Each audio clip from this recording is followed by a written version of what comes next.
Now, Armando, what's the problem with this idea of Britain being so special? We talk a lot about British exceptionalism, particularly on the right of politics at the moment. Yes. I think there's two things. The reason I wanted to discuss this, now that we're in the era of identity politics, what is Britain's identity? It's one of those strange countries I've always thought that doesn't even know what it's called. Are we the United Kingdom? Are we Great Britain? Are we Britain? We're not England. I'm not English. And it's become two things really prompted this, two moments from the past couple of months. One is the coronation, which was entertaining, absorbing, but very odd. And I think as they started putting the screens around Charles, there came that point where you thought, oh, God, we haven't done this in 70 years and nobody's bothered to check whether it makes any sense. There was that. And the fact that the commentator actually started crying when 1,000 troops moved off in unison at the start of the march. That's what we do really well, apparently.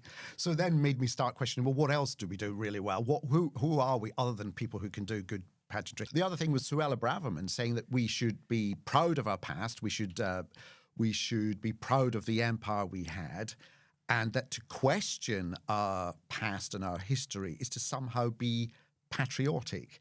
And for me, that raised all sorts of questions about what is patriotism? Is it not about a view we have of ourselves now?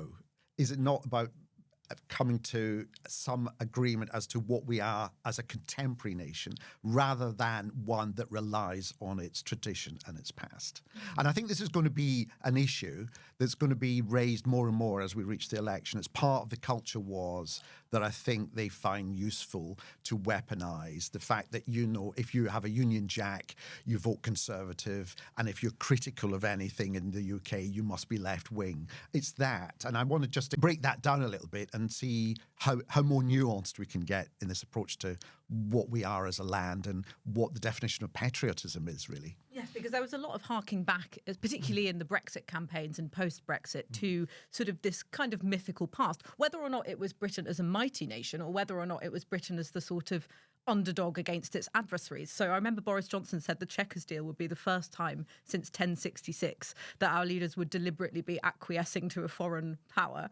And Jacob Rees-Mogg compared Brexit to Magna Carta, the Great Reform Bill, Waterloo, Agincourt and Trafalgar in a speech. And then you have constant throwbacks in the Johnson premiership to Churchill, and of course throwbacks to Thatcher as well in Liz Truss's premiership. She even tried to dress like her. And Oliver Dowden, now the Deputy Prime Minister, when he was chair of the Conservative Party, he endorsed calls for a Margaret Thatcher Day, saying she ended our national decline. So you have that harking back to this sort of nostalgia, but then you also compare that to the doom and gloom that we have on the right as well. I mean, at the National Conservative Conference, people like Suella Braverman and others on the right were queuing up to decry what Britain had become, despite its 13 years of Conservative rule. For a group of people who claim that they love this country, they spend an awful lot of time moaning about what's wrong with it. And it's not just the institutions, it's the people, they have a go at, train drivers, the civil service. The NHS, the BBC, all of these institutions that people in Britain are generally quite fond of. Yes, and actually I find, it's actually quite liberal to stand up for these institutions, like the law, rather than to attack lawyers who you disagree with as lefty.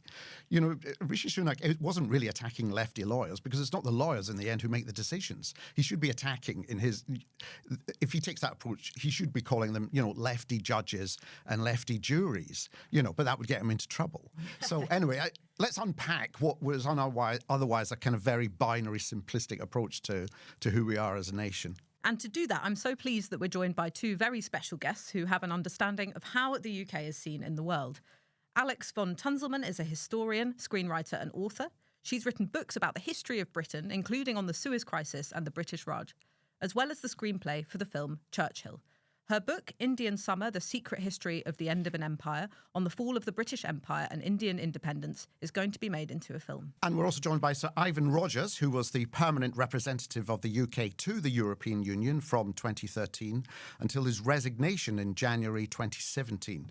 And he's one of the key civil servants who was helping to negotiate Brexit, but after his resignation became critical of the approach of the UK to the negotiations. So thank you very much, both of you, for joining us. First of all, I will start with you, Sir Ivan. You said you were critical of I said you were critical of the approach to the UK. I mean, the other image that resonates with me is David Davis doing the negotiations without a single solitary piece of paper in front of him, and the EU team with stacks of documents in front of him. That image just reminded me of that thing that certain politicians have, that, because we're British, we'll succeed. It's innate in our character. People will be absolutely overwhelmed by how reasonable and wise we are, and will concede readily. What were the frustrations that you felt that sort of led to your decision that you could no longer continue in office as the ambassador to UK? Well, I think that image of David Davis, which, as you say, sort of resonated, was probably a bit unfair on him, because it was a classic sort of photo opportunity trap, I think, that he rather fell into. But yeah, it did reveal something, including from the man himself and from others, that the exit process was all going to be terribly simple, and that the negotiation of trade deals around the rest of the world would be simple. Indeed, when he started in office, he was telling me that all of these would be done and dusted by the time we left at the end of the Article 50 process in 2 years' time. And of course, if you're in my position on the spot, you're saying to people, actually, I think it's going to be pretty complex. The exit negotiations are going to be pretty conflictual. There are very big problems here about the nature of the relationship post-Brexit. And the EU has a very clear view on the parallelism, as it sees it, between the rights that people want and the obligations that they're prepared to bear if they're so-called third countries outside the European Union. And they'll apply that doctrine to you, just as they applied it to Norway, Switzerland, or indeed any other third country. And of course, that's not, it's quite a difficult message to get across to politicians. They don't really want to hear it. They think that Britain is indeed unique and special, and that the EU must recognise that we're a different quality and character of beast from anybody else. Yes, that's right. Sorry to interrupt. I just remember Liam Fox saying it should be the easiest deal in the world to come to. Yeah, absolutely. No, I got a lot of that from a lot of cabinet ministers at the time in autumn 2016 when Theresa May arrived. In fairness to her, I don't think she did think it was straightforward.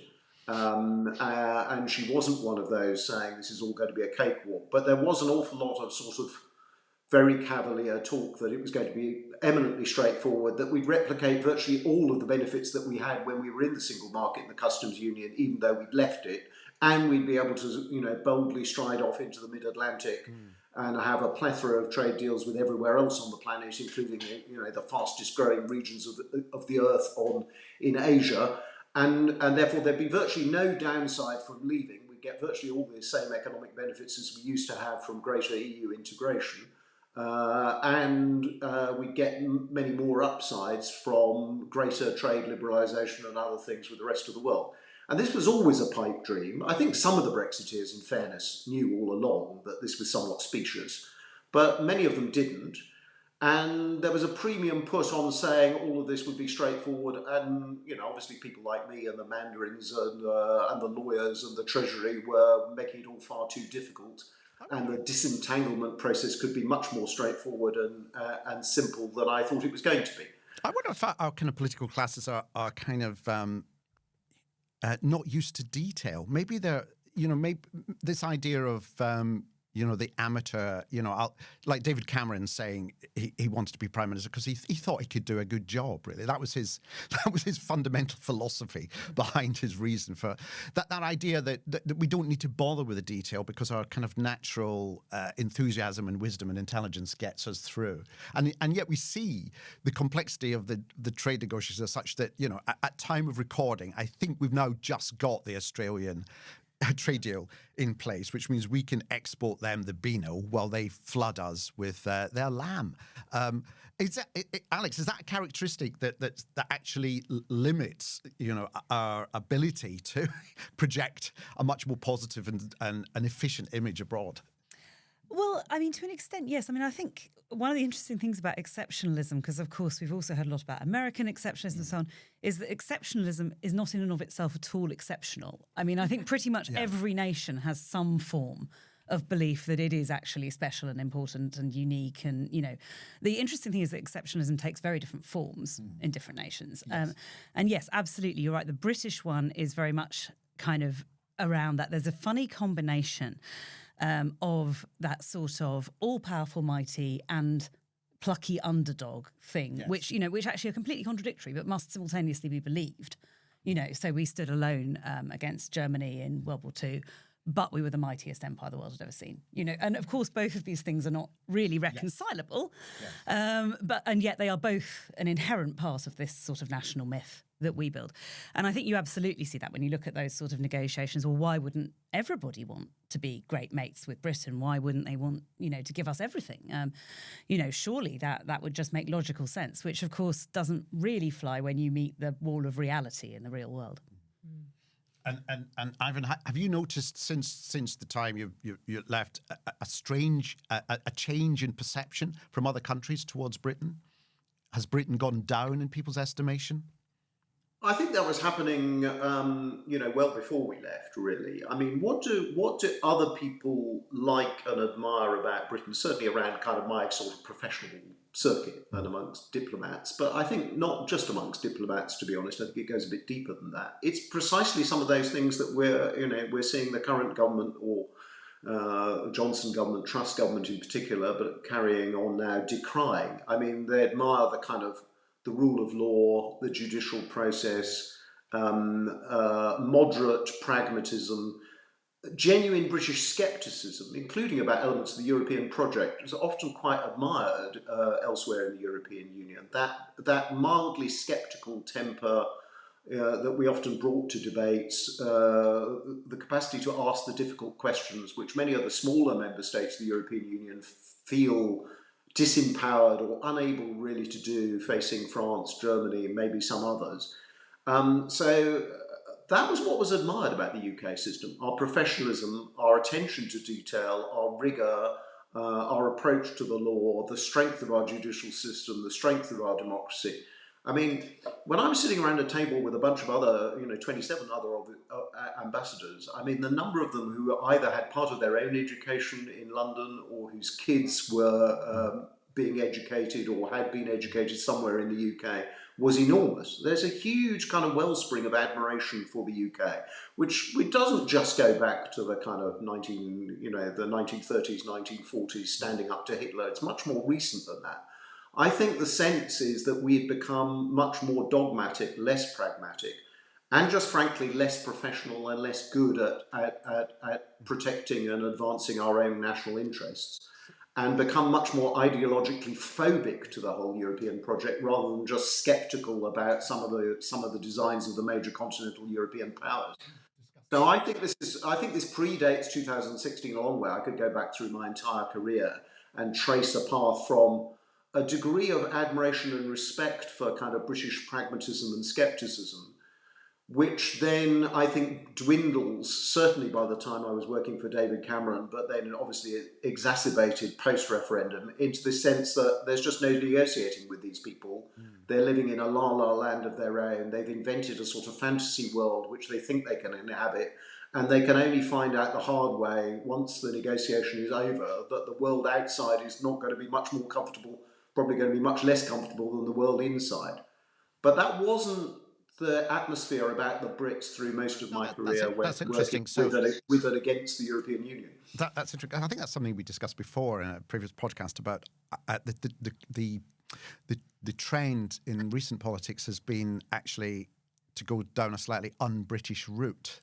Well, that was what I was going to ask Ivan next, actually, because, the things you listed there, the rule of law, the sort of, respect for checks and balances, the scepticism, democratic norms, these are the kind of things, with the European Convention on Human Rights being the latest thing, and potential breaches of international law in some of the legislation that the Conservatives have attempted to pass post-Brexit. These are the things that are being chipped away at, as well as the impartiality of the civil service and other institutions. I do think that shocks people. The ECHR thing is emblematic of that. I mean, the idea that the Brits, who were, right at the outset, very key in inaugurating this kind of institutionalization, internationalization of a kind of rights framework, and and this is Churchill and all the people around Churchill, a post-war settlement. The Brits very prominent in delivering that post-war settlement. It shocks people that the UK can be talking about resiling from international obligations and joining, pariah states, really, and leaving the ECHR. It shocks people that the Conservative right kind of got to that state. It surprises people that British administrations can essentially boast about repudiating international legal obligations, virtually implying a sort of badge of honour and integrity to first of all negotiate trade deals and treaties and then walk away from the bits that you don't like. That's right. That stuff really surprises people, because whatever people thought about the Brits, including conservative Brits right through our membership of the European Union, they never thought the Brits operated like that. And I don't think previous generations of conservative politicians ever did operate like that. Alex, does that trend now to undermine a lot of the things that we traditionally held as being British qualities, the fair play, the attention to detail. So this much more dogmatic approach to what Britain is, does that make it harder if you criticise aspects of Britain? Is there a sense that you're being labelled unpatriotic? Absolutely. I mean, I think there's a lot of talk about that at the moment. And it's interesting to me that the kind of current generation that Sir Ivan's talking about and so on are not the people who have direct memory of the Empire or World War II or any of these things. What they actually have is a generation or two removed. So the memory they have is constructed. It's actually kind of learned, and it's very shot through with fantasy about what that was like, not about the reality that actually people that Sir Ivan talked about who really built these kind of international agreements and the sort of post-World War II settlement, were very aware of those realities, actually, a lot of the time, small moments like the Suez Crisis of unreality creeping in, but actually there was a pretty high degree of awareness of Britain's place in the world changing, what was to be done about that, the kind of moving away from empire towards a different structure in the world and towards the EU. I mean, that was part of that movement. And I think the kind of current generation of politicians are actually really quite culturally separate from that history. And so the way that they use that history is not actually looking at the nuanced reality of it. It's about a kind of patriotism test, and it's about a sort of tribal signifier, right? That, I believe Britain was great, so that's wonderful. You criticise Britain, so that's awful. But I mean, of course, from a historian's point of view, this is absurd because we don't work in terms of a spectrum of good or bad. We're not time-travelling Santa Claus looking for who's been naughty and nice. We're trying to understand how and why things happen. So those kind of value judgments actually aren't even very interesting to me. I'm interested in why the British Empire started and ended. I'm not very interested in telling you whether it's a thumbs up or thumbs down.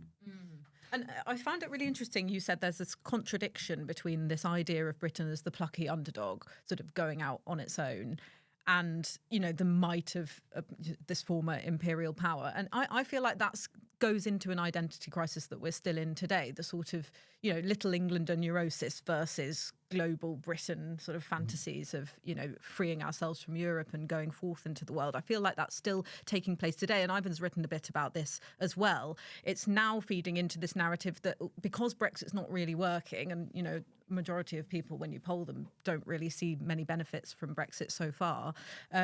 It means it's sort of being betrayed by the very institutions that we were just talking about, as well as Europe itself. And so is this just sort of, is this perpetual, this identity crisis? Because you can always find someone else to blame. Yes, I mean, it's something that we've seen with other kind of ideological phenomena. I mean, quite famously, for instance, with something like communism, when that has failed, what we've seen is lots of people saying, well, it wasn't done properly, you didn't do it right, this wasn't true communism, you weren't true believers, and all of this kind of stuff didn't properly. We're now seeing that phenomenon very much work its way through the kind of ideological ranks of the Brexiteers of, this isn't my Brexit, this wasn't done properly, I thought it would be this lovely thing. And, Farage famously said Brexit has failed, but it's the fault of the British politicians now, isn't right. it? It can never just be that the idea was actually really pretty impossible to pull off in any kind of reasonable way, and a lot more complicated, as Sir Ivan indicated, than a lot of the people proposing it. Not all of them, but a lot of the people proposing it really accepted or perhaps understood.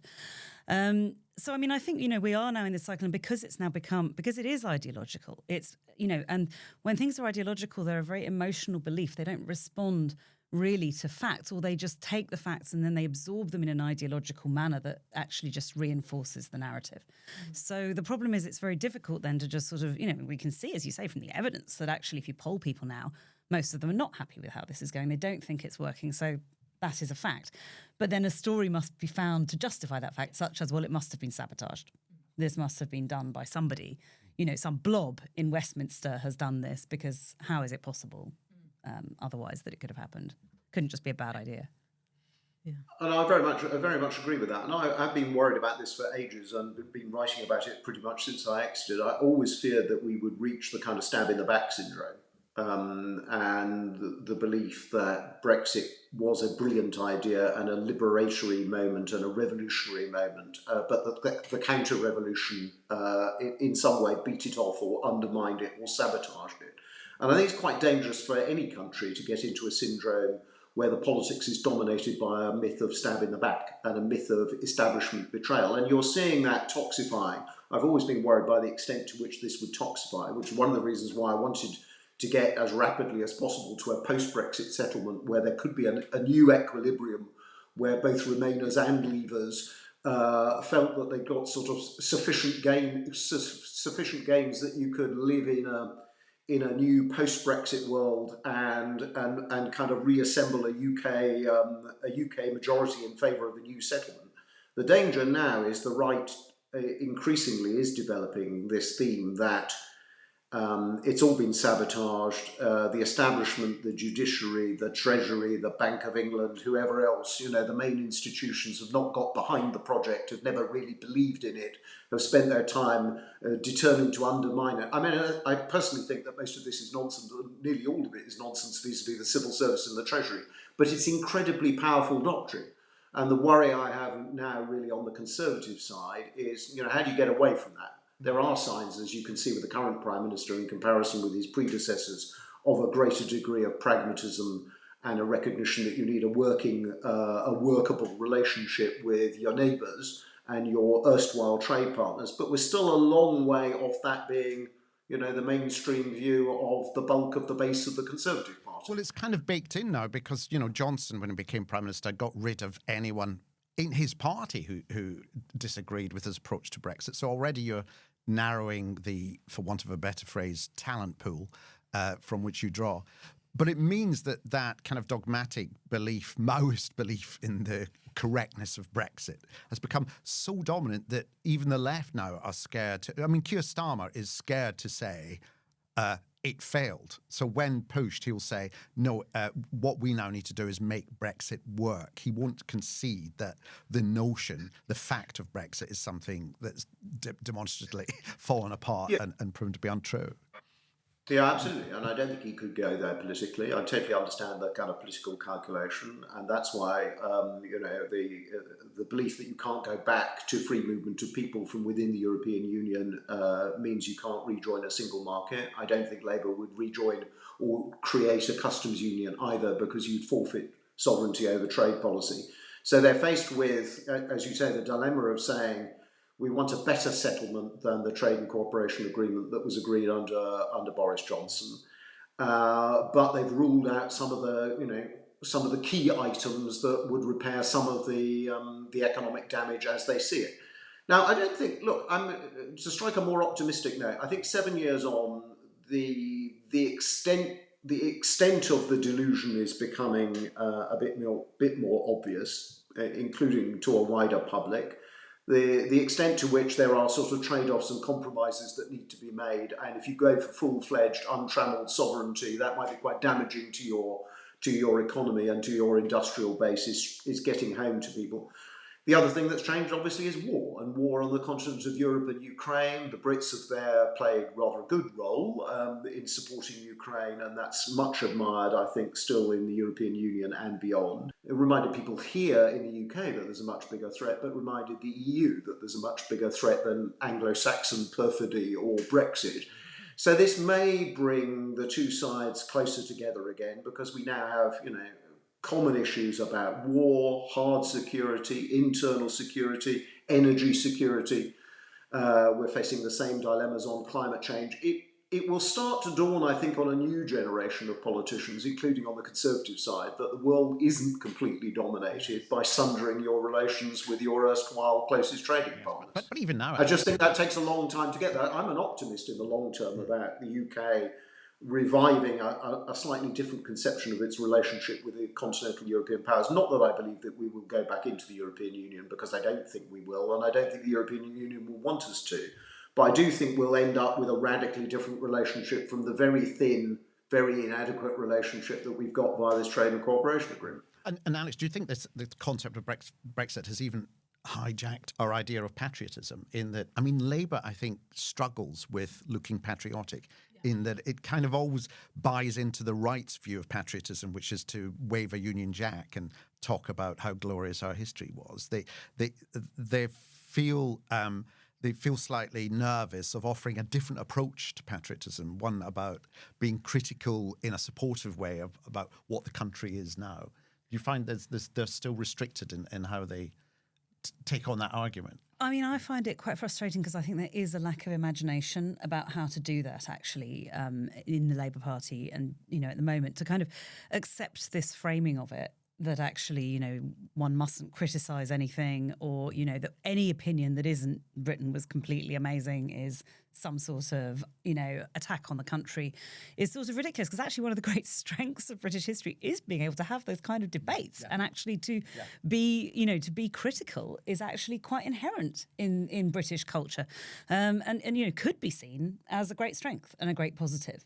But I think there's a sort of, there is a fear about framing it. And obviously, I think that's partly to do with the whole political landscape of the last few years. I mean, not to rehash absolutely everything, but Brexit was very much a sort of, polarising, but very much kind of framed around those sort of patriotic views.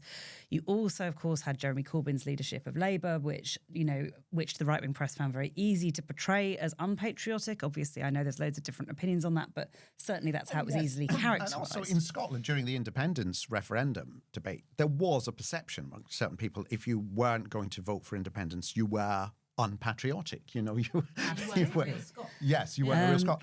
And these devolution movements are part of, or independence movements, as in Scotland, are part of also that, of actually kind of an unease about the whole concept of Britishness itself, which is complicated and quite difficult to deal with. And I mean, I definitely understand the Labour Party having some difficulty navigating that, but I think it's absolutely vital that they do. But it's also the opportunity to come up with a fresh approach to, defining ourselves or how we define ourselves as a country. Well, that is what Tony Blair did. I mean, he did an interview that I chaired for the New Statesman last year, and he talked about how his whole thing when he came in was to try and tell a positive national story about Britain, a different story to the one that had been told before, that its sort of finest hour was in the past, when Churchill was battling the Nazis and, that was all behind us.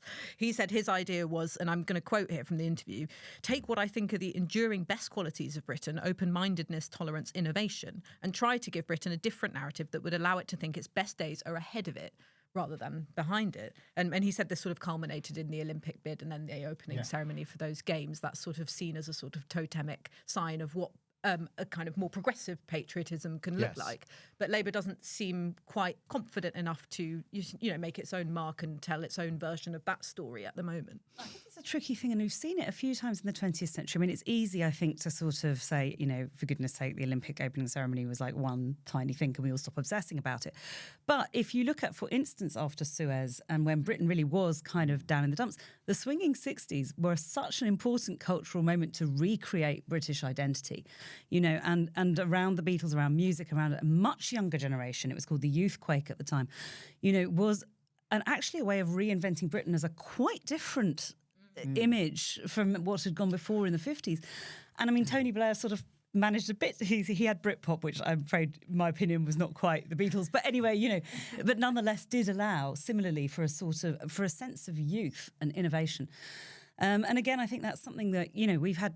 Again, culturally, the history of Britain is quite amazing. It does reinvent itself, and in a global way, in an incredible, multicultural, interesting way in these generations. And that's something I think politicians could look at, when they're talking about patriotism. Well, that's something I wanted to ask as well, because we've talked a lot about the right and how, while there's this sort of populist nostalgia for Britain's past, there's also a lot of doom and gloom about Britain's institutions in the rhetoric that we get at the moment. But what about the left? Lots of Remain-minded liberals do kind of wallow in this, narrative of declinism. I'm sure we've been guilty of it on this podcast a few times, saying that nothing's working and sort of Britain's not important anymore. I mean, is that? Well, if it was a wallow, it was an agonised wallow. Yeah, an agonised. Yes. A distressed cry. Yes. But is whale with kind of like emitting these signals. What do we do? Yeah. But is that as much of a sort of mythical story that they're telling themselves is the kind of rule Britannia kind of, up yours kind of patriotism that you get from the right. The whole business of patriotism and loyalty that you get subtly, but increasingly obviously become allied with the whole question about immigration, in that part of our Brexit dividend was control of the borders, and now we're being challenged not just by Europe but by people coming in, and reframing the whole idea of immigration as something that is something that undermines the UK rather than something which traditionally we've benefited from. And yet, I mean, it seems to me the story there, even on the right, is a bit more equivocal. If you look at what's happened and look at what they've done as opposed to what they've said, the rhetoric has got increasingly poisonous and unpleasant, it seems to me, above all on the asylum debate and the small boats debate. But if you look at legal migration flows, you've ended free movement of people and you've seen a radical decline in the numbers coming from the EU as a consequence, and that's a problem with our relations with the EU going forward if you want to repair those via a different trade framework. But if you look at what this government has done, and of course that's now causing the agony on the right with Suella Braverman and others, it's actually quite a liberal, open migration policy, probably more liberal and open than most of the European Union has. And that's quite striking, quite relaxed in a way that you wouldn't have expected from the people who sold to the public in 2015-16 that the borders, and that's of course what Farage is now trying to exploit, saying if I'd been in charge, net migration would have fallen to 50,000 as opposed to the 600,000 that you've got now. But what Johnson and Truss actually did in office, and Sunak is continuing in office, is quite a liberal migration policy because, frankly, the economy falls over without it. The interesting point you make there is the division between the rhetoric and the action. So they might be exploring a much more liberal than we imagined immigration policy, but the language that's being used, especially by Suella Braverman, is much more hostile and much more anti-immigration. And that's the problem. It makes it harder, I think, for anyone in the centre and the left to they have to think twice about how they frame promotion of the idea of immigration. No, I absolutely agree, and I think it is going to be a core problem at the next election. I expect a lot of attacks on Labour immigration policy, a lot of accusations that they want to return to free movement and to the single market via the back door. All of this stuff, I think, will come back. I do, as I say, the optimist in me thinks, although Brexit and the manifestations of Brexit and the consequences will figure in the next election, it will get increasingly boring for a public in the late 2020s and 2030s to obsess about something that is well in the past and where there is no realistic prospect of Britain, in my view, seeking to rejoin, or of the 27 wanting to reopen negotiations on accession by the Brits. So in the end, Brexit moves into the rear view mirror, and you get onto a kind of, but is our fundamental relationship with our ex-European Union partners in the right place or not? And there, the answer is obviously not. Now, can you then develop a different view of British identity which accommodates European elements? After all, most of our closest friends and allies and democratic allies on the planet live quite near to us, and we're closer to a European social democrat identity in many ways than we are to an American identity, even if we often feel, our politicians often feel they want to be closer to an American identity. I don't think that's where the bulk of the British public is. So over time, can you use that to develop a different conception of British identity which accommodates lots of European elements in it without a European Union membership? Yeah, I suspect you can, but I think it's going to be a long, painful haul. Oh, God. Gee. Any sense of optimism? I mean, Alex, do you find that the younger generations have a completely different view of what British identity is? Because I suppose we grow up, I mean, look, Anoosh and I, your father came from Armenia. Lebanon, but was Armenian. All right, was Armenian. My father came from Italy.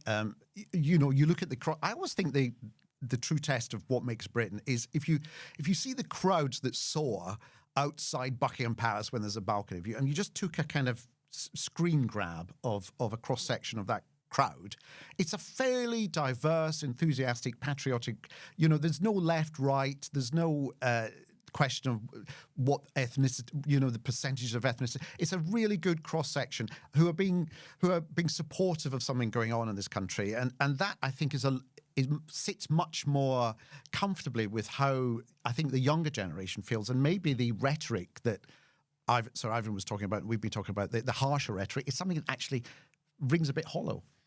I mean, I think so, in terms of general trends, and obviously there's exceptions, but I do think the younger generations are a lot more chilled out about this. But on the other hand, I also don't think that's a completely new phenomenon. I mean, if you look back at when British citizenship was effectively created, 1948, British Nationality Act, it was for all citizens of UK and the colonies. So British nationality was established as a completely multicultural project that brought in, and all those people had full rights of free movement at that stage.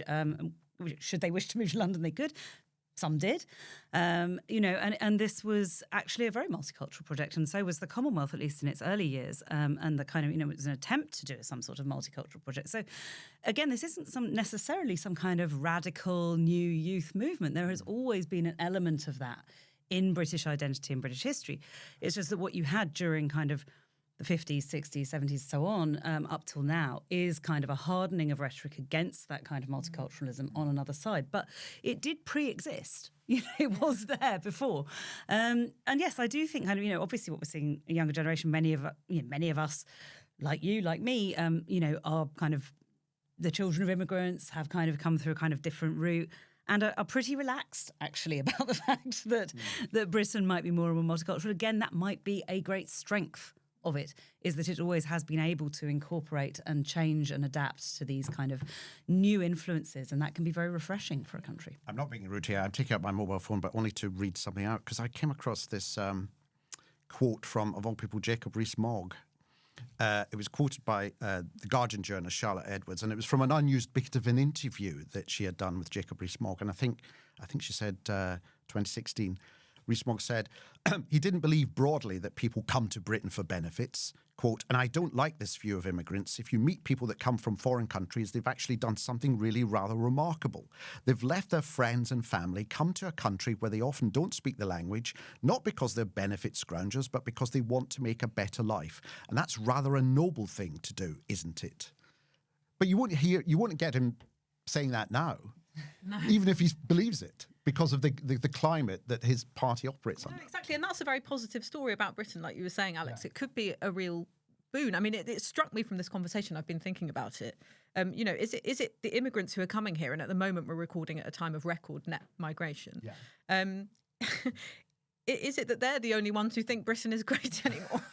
Yes. I mean, it's quite a vote of confidence. Yes. It's a lot that you're giving up to move across the world in any big way, and there's always push and pull factors to that. But yeah, we should be very worried if people don't want to come here. I mean, that would be really alarming. One way to get the net migration figures down. And yet the talk still is of not opening up jobs to them, but training UK residents to the job. So aren't we missing out on an enormous, talented, enthusiastic resource literally on our doorstep? That's another thing, because the flip side to this sort of hostility towards immigration is a sort of chiding of Brits, isn't there? I mean, Liz Truss almost explicitly said this a few times in her political career so far, that sort of British workers aren't working hard enough and we should be more like Chinese workers. Suella Braverman recently said, Brits should come out and be fruit pickers and butchers and lorry drivers. The underlying message there is get off your backsides and get into jobs that you don't want. At the same time, they say they want like a high-tech economy full of services. Yes. I mean, so, what is one supposed to do exactly to please this government? I mean, and there's so many contradictions in that. And then, of course, when you look at industries that actually are very successful, such as the entertainment industry in this country is stratospherically successful, they don't support it. So, there's a lot of contradictions in that. I've banged on about that for decades now.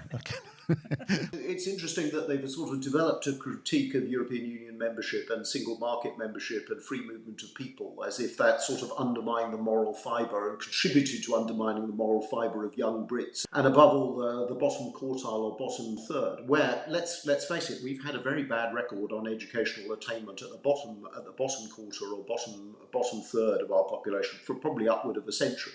I mean, I've had more government initiatives, or lived through more government initiatives about apprenticeships and that I've had hot dinners, I think, and lots of obsession in the Treasury and beyond about what is the weakness of our educational tail. So this perception, rightly, that we've got very strong tertiary education, very strong private schools. We're an exporter of tertiary education. We're enormously attractive in terms of our universities, highly competitive by European standards on universities as well, but have this long tail of underattainment. But it is this curious thing that, the right in particular wants to focus and say, accuse everybody else of being declinist and defeatist. But as you say, and as Alex has been saying, actually a hell of a lot of the declinism and defeatism and sense that the nation has lost its moral fibre and lost its bearings and has been undermined and is going in the wrong direction and has been undermined by 13 years of socialist misrule, is all actually coming from them. Deep discontent with the country as it currently is, and a more liberal country, a more diverse country, which, for all our many weaknesses on diversity and integration and multiculturalism, I've lived in Belgium, I've lived in France, I've lived in Germany, albeit not for very long periods, except in Belgium when I was obviously working there. But I think you could make a reputable argument that over the last 30 or 40 years, we probably made more progress than most other European democracies in the direction of genuine diversity, genuine multiculturalism.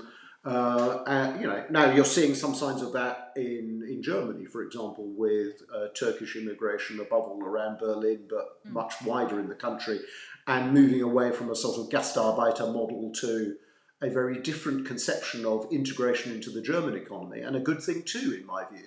But I think you could argue that the UK probably made more progress than many other continental European countries over the last 20. But you still experience this enormous discontent on the right about, this has all failed and is a disastrous multicultural venture. We as a country are actually increasingly comfortable and welcoming, really, with diversity. And I mean, even the word diversity sounds like it's some kind of label, and it's not that. We're just relaxed about who we are. But yet it's this increasingly small but increasingly loud group of people who have hijacked the conversation with these much more kind of absolute and strident terms. And that's the worry. And the other worry in practical levels, if we go down the road of Brexit, has always been a success. We mustn't challenge it. We must go our separate way. Is we end up, Anoosh, you mentioned Boris Johnson talking about vassal state. We might end up as a vassal state of America if we're not careful, because we won't have anyone else. Well, just on that theme, of course, many of the real Brexiteers wanted to do precisely that, and the real purpose of the exercise was to divorce ourselves politically from the European Union and say they were developing a political, fiscal, monetary union and we wanted out of it, and essentially to join the Americans. I don't think they fully understood the economic consequences of joining the Americans, or just how powerless a voice we would be if we were in the American orbit in NAFTA or the NAFTA replacement. But nevertheless, there is that trend in Brexitism. There was the other trend, which was mid-Atlantic, deregulated, entrepot with trade deals with everybody on the planet, the David Davis kind of vision. All of this would be done very rapidly. We'd have negotiations with the Chinese, with the Indians, with the Americans, and we would be a sort of Singapore in the middle of the Atlantic, deregulated, smaller state, lower taxes, reaping competitive advantage compared with the kind of sclerotic behemoth of the European Union. So those visions not fully aligned either, although obviously America is lower tax and smaller state than the bulk of the EU. I think the problem now, and this is a big problem for Labour as we look forward, is we're not living in the world that the Brexiteers really advanced as their fantasy world of 2015-16. That's partly Ukraine, that's partly the growing conflict between the US and China, the sense that we're back to a kind of geostrategic world where hard power counts, and where if you're outside any trade bloc, and we're outside the EU, we're outside the US, we're very unlikely to get a trade deal with Biden's US. I'm not sure about Trump's, maybe for geostrategic reasons if Trump came back.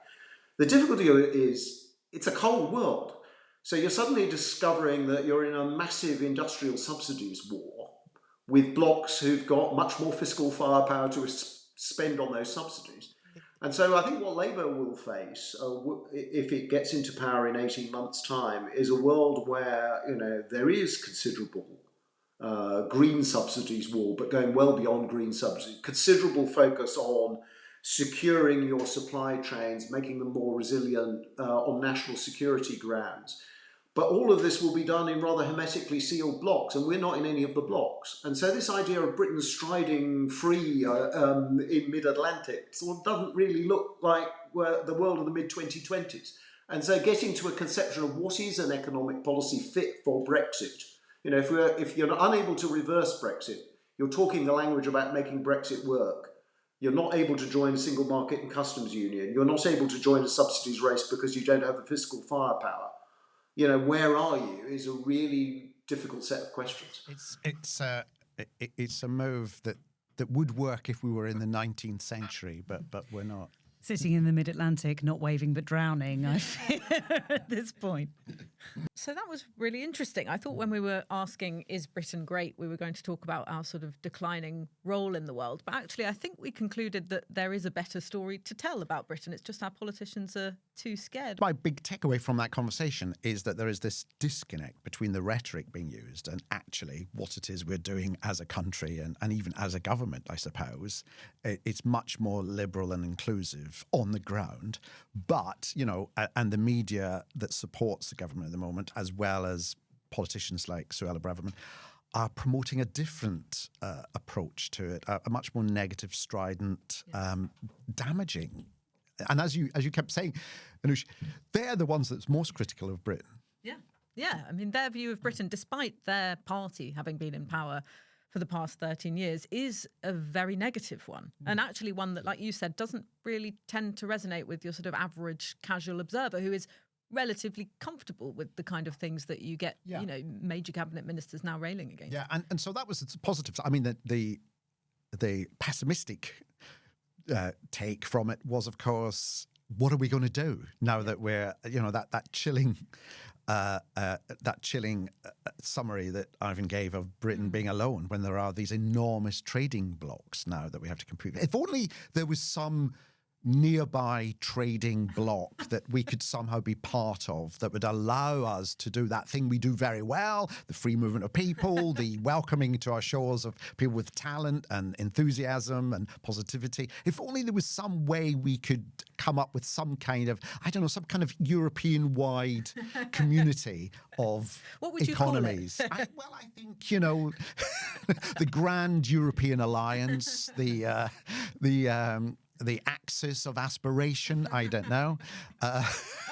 Unicorn Europe, something. But of course, there isn't anything like that, so we have to just get by ourselves. So that's the pessimistic side. I imagine, I kind of agree. I mean, Ivan said it would take some time, but I imagine, depending on how the next election goes, that there will be a subtler and then increasingly non-subtle approach to re-engaging with Europe. Yes. In a kind of, hey, can't we come up with another concept like the greater economic partnership that Britain can join so that we can join without joining, if you see what I mean, that we can do a kind of sleight of hand. Yeah, and given Keir Starmer's one of his main aims is to get us having the fastest growing economy in the G7, the only short route to that really is increasing immigration and having a closer relationship with Europe. And of course, the final thing is frustration that actually he won't say that. No. And that's why it will be one of the fault lines in the next election, despite the fact that people might get bored of it. I think, as Ivan pointed out quite rightly, I think that will be one of the things that the Conservatives will try and use to cast doubt in voters' minds about what a Labour government could bring. Maybe he's aware of the red wall and not wanting to. But I think maybe, you know, this time next year, if the red wall, the opinion polls are saying the red wall's concede as equally as anyone else that Brexit just hasn't worked, maybe he'll feel a bit more relaxed about being a bit more vocally pro-European. Thanks so much for watching. We'd love to know what you think. Please make sure you leave your comments below. And if you enjoyed watching this podcast, you can watch more of our videos on our YouTube channel. And don't forget to like and subscribe.